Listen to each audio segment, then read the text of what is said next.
Bismillahirrahmanirrahim. Hello everyone, here is Muhammad Imran.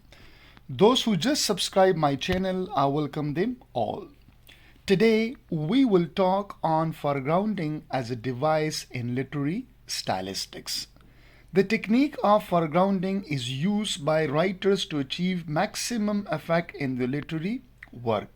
So many researchers take it as a research tool to investigate of foregrounding effect in a literary work. This lecture is the extension of my previous lecture in which we introduce what is literature, what is literariness, what is deviation, and what is foregrounding. So let's begin to talk in detail about foregrounding. Foregrounding. So what is foregrounding? Generally, we say that foregrounding is the most important or prominent feature of something.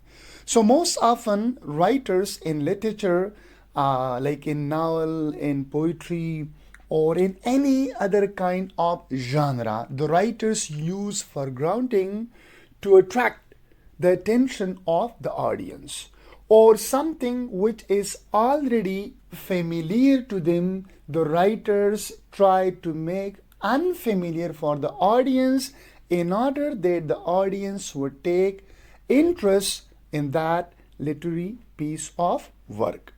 So, foregrounding, the part of a scene or picture that is nearest to and in front of the viewers, opposed to background. So on the one hand, we have background, and on the other hand, we have foreground. So just pay attention for a moment and try to figure out what is foregrounded by the photographer. You can see that this object is foregrounded, or this object is foregrounded, opposed to backgrounded. So what you see, these all things are backgrounded, while these two objects are foregrounded. And the purpose to foreground these objects to draw the attention of the viewers or to draw the attention of the audience. So this is what we call foregrounding. So a prominent or important position for front. Another definition, what is foregrounding? Foregrounding is a prominent or important position of something, or in literature then we will say that these will be like a linguistic features. Some of linguistic features would be foregrounded while other would be backgrounded. Like in literature, particularly in poetry, we notice that the poets most often they foreground some of the syntactic structures, or sometime the word choice they foreground in order to give them important or to make them prominent compared to other syntactic structures or other choice of words in a line of poetry. So we will discuss in detail now foregrounding. Foregrounding. Here we will more elaborate foregrounding. The notion of foregrounding, a term borrowed from the Prague School of Linguistics, is used by Leach and Short. So this is the origin of foregrounding.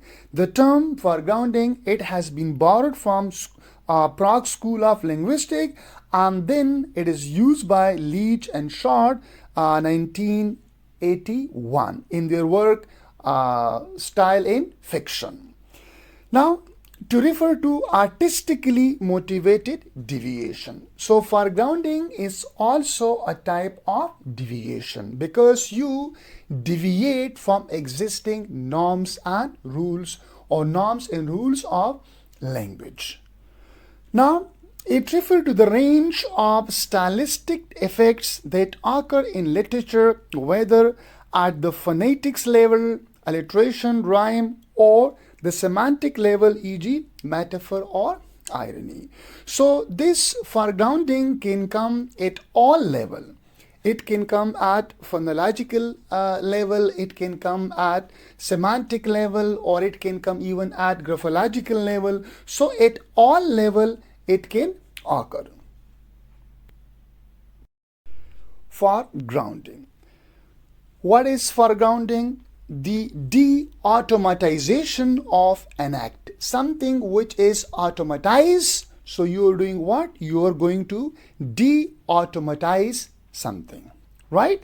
So automatization means something that is common. That is common for your viewers, or that is common for your audience.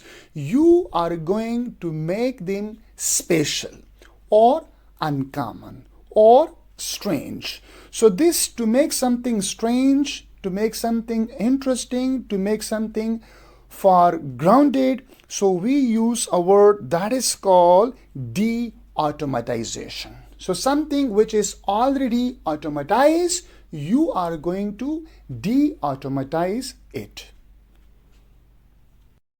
So the more an act is automatized, the less it is consciously executed. The more it is foregrounded, the more completely conscious does it become. So what does it mean? It means that when you automatize something or make something common, so consciously it will be less effective. Or when you foreground something, so consciously it will be more effective. The immediate effect of foregrounding is to make strange or to achieve defamiliarization. So what is the purpose of using foregrounding, or what is the purpose to make something foregrounding? So the first purpose is, the immediate effect of foregrounding is to make something strange. To make something strange. Why do writers make something strange? In order to achieve defamiliarization, right? Something which is familiar to the audience or viewers, they try to make them unfamiliar or defamiliar to them, because most often we as human beings take interest such things which are new, which are fresh. So foregrounding give us a fresh look to something, right? Because if you read something with the same old pattern, so you may not take interest. When the pattern is changed, you start take interest. So that's why then the writers, the poets, they try to foreground something for you that it becomes interesting. Also, how something becomes interesting, they try to make them strange for you. How they make strange something for you? They defamiliarize something for you. Defamiliarize means that something that is not familiar to you. So most often we take interest to meet new people, or to take new things, or to have something new that we are not familiar to something. So that is why that it is a technique used by the writers and used by the artist, used by the poet to make their work more interesting to their audience and the viewers, and they start taking interest in that particular literary piece of work.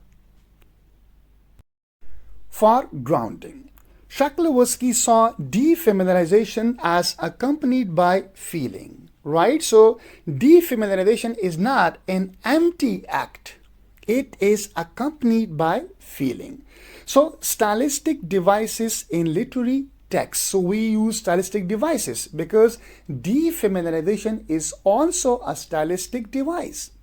Deviation is also a stylistic device. Foregrounding is also a stylistic device. So these stylistic devices in a literary text emphasize the emotional effect of an expression.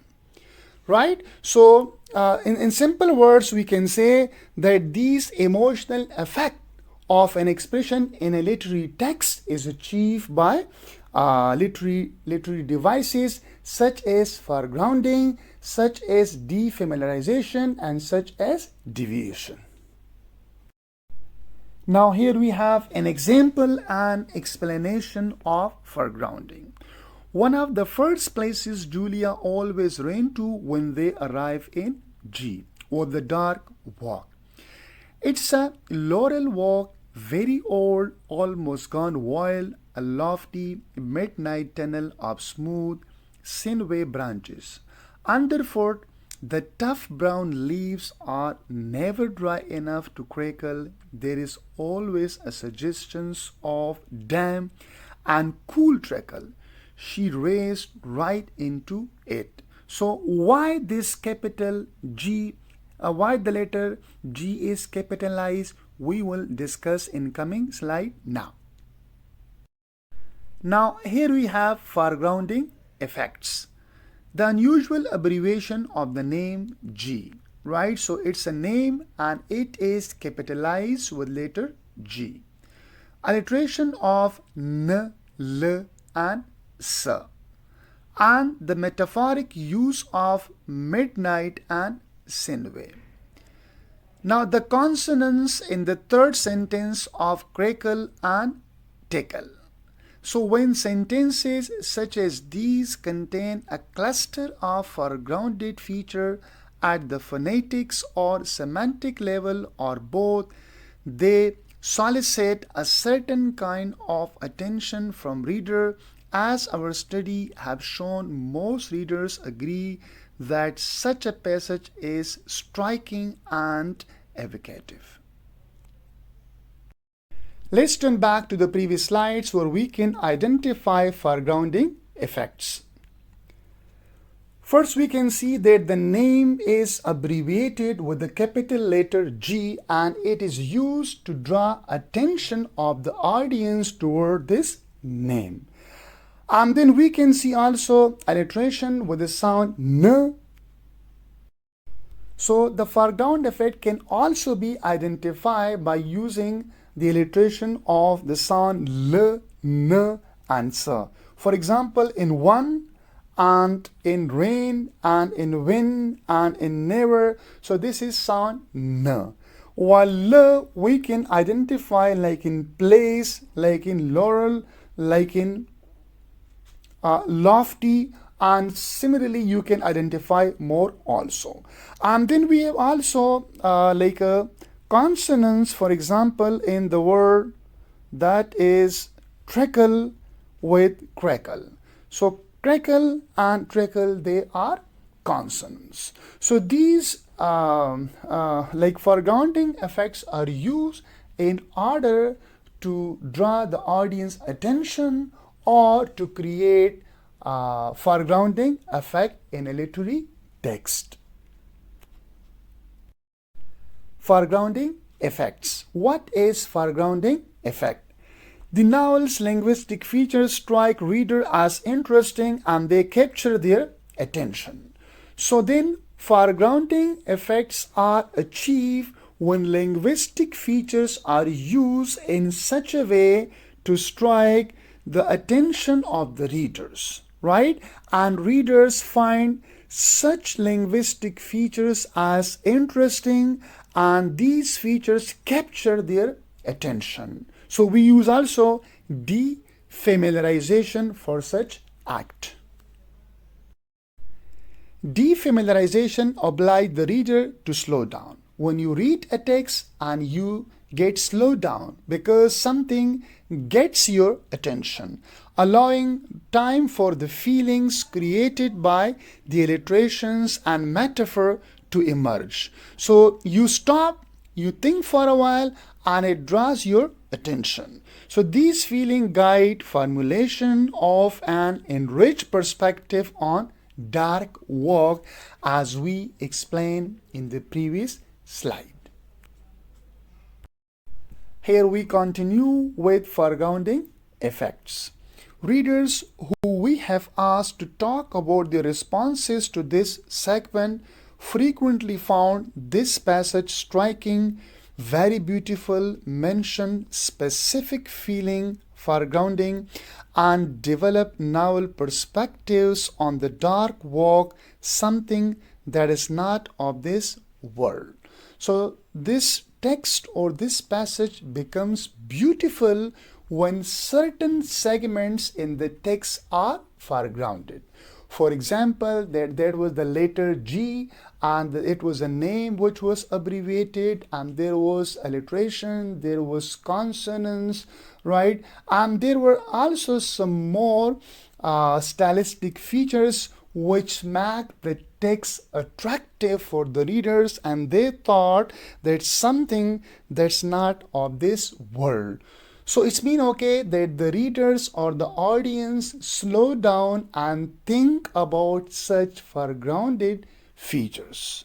So this was all about the effect of foregrounding. Here we are with the last slide of this lecture, foregrounding devices. Outside literature, language tends to be automatized. So that is a common language, that is not uncommon.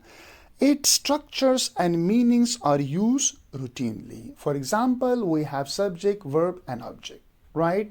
We use a singular verb with third person pronoun. For example, we say she talks. So this is something automatized, right? So we use normal structures and we talk in routine way, where when we talk about outside of literature, like everyday life situation. Now, within literature, however, this is opposed by devices which thwart the automatism with which language is read, processed, or understood.